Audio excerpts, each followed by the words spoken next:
삶 철학입니다. 오늘은 현대의 분석 윤리학에서는 모든 결과론은 의무론이다 라고 생각을 하지 않는다는 것에 대해서 말씀드리려고 합니다.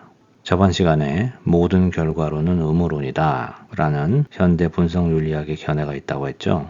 네, 오늘은 왜 모순되는 얘기를 하려고 하느냐, 저번 시간에 한 건 뭐냐, 이런 질문이 드실 겁니다. 네, 자세히 보시면 제가 저번 시간에 모든 결과론은 의무론이다 라는 견해가 현대윤리학에서 있다고 했지, 이게 현대윤리학의 공식 입장이라거나 현대 철학자들이 이렇게 생각한다고 하지 않았습니다. 서양 철학에서는 결과론을 의무론이라고 말하는 철학자는 과거에도 없었고 지금도 없습니다. 그러니까 결과론은 의무론이 아니죠. 그럼 저번 시간에 한 건 뭐냐? 네, 거기에 대해 오늘 설명을 하려고 합니다. 우리가 계속 결과론과 의무론에 대해서 공부를 하고 있잖아요. 오늘 내용도 여러분께 도움이 되실 겁니다. 그럼 시작해 보겠습니다.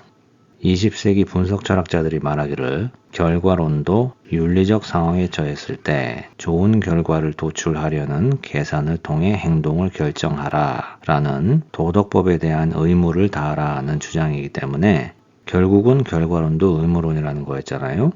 네, 이게 맞죠. 그죠? 그런데 이 말이 분석 철학에서 이제부터 결과론을 의무론의 한 종류로 구분하자고 한 말이 아닙니다. 그럼 뭐냐? 네, 여러분들 중에 이런 생각을 해보신 분들이 있을 거라고 믿습니다.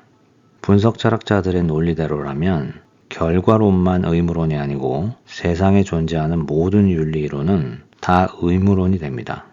예를 들어서 사회계약론이라는 윤리이론이 있는데요. Social Contract Theory라고 합니다. 이 사회계약론에서는 윤리적 상황에 처했을 때 사회에서 명시적 또는 암시적으로 동의가 된 룰에 의해서 결정을 하라 이렇게 얘기합니다. 그러면 이것도 윤리적 결정을 할 때 사회에서 명시적 또는 암시적으로 동의가 된 룰에 의해서 결정을 하라는 도덕법을 따르라는 의무론이잖아요. 그죠? 이런 방식으로 윤리 이론들을 다 분석을 해보면 세상에 존재하는 윤리 이론은 다 의무론이 되죠. 그죠? 그럼 어떤 문제가 생기죠?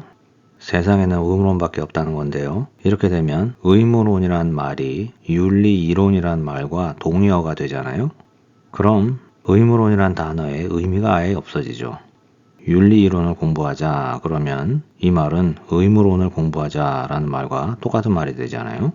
거기다 더 큰 문제는 윤리이론이 다 의무론이다 이렇게 해도 여전히 전통적인 구분은 필요합니다. 예를 들어서 칸트 이론이나 자연법론 이런 거는 의무론이고 쾌락주의나 공리주의는 결과론이고 듀이나 롤티의 이론은 실용주의론이고 이런 구분들이 있잖아요. 그런데 이 모든 이론들이 전부 다 의무론이다 이렇게 해도 이 구분을 안 쓰나요? 당연히 쓰죠. 그럼 이렇게 말할 수 있겠죠. 아, 이제는 모든 윤리이론이 다 의무론인지를 알았으니까 명확한 표현을 써서 이렇게 하자. 공리주의는 결과론 그렇게 하지 말고 결과론 의무론, 사회계약론은 사회계약론 의무론, 실용주의론은 실용주의론 의무론, 윤리적 이기주의는 윤리적 이기주의 의무론, 그리고 요즘 한참 떠오르는 권리론은 권리론 의무론, 칸트 이론은 의무론 이렇게 하지 말고 의무론 의무론 이렇게 써야겠죠? 그런데 철학자들이 이런 이상한 행동을 할까요? 당연히 안 하죠. 제가 지금 무슨 말을 하고 있냐면요. 20세기 분석 철학이 지적한 결과론도 의무론일 수밖에 없다라는 말은 결과론을 지금부터 의무론의 한 종류로 분류해야 한다거나 모든 윤리이론의 이름 뒤에 의무론을 붙이란 말이 아닙니다. 분석 철학이 지적한 것은 우리 인간의 가치 주장은 의무론적 성격을 가질 수밖에 없다는 것을 지적을 한 겁니다. 제가 다시 말하겠습니다. 20세기 분석 철학이 지적한 것은 모든 윤리 이론이 의무론적 성격을 가진다는 말이지 결과론을 포함한 모든 윤리 이론의 구분을 없애버리고 전부 다 의무론으로 넣으라는 말이 아닙니다.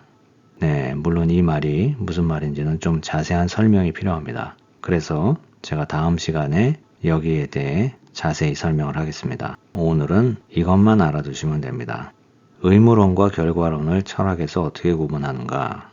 과거도 그렇고 현재도 그렇고 똑같습니다. 제가 첫 시간에 말씀드린 전통적인 방식을 사용하시면 됩니다.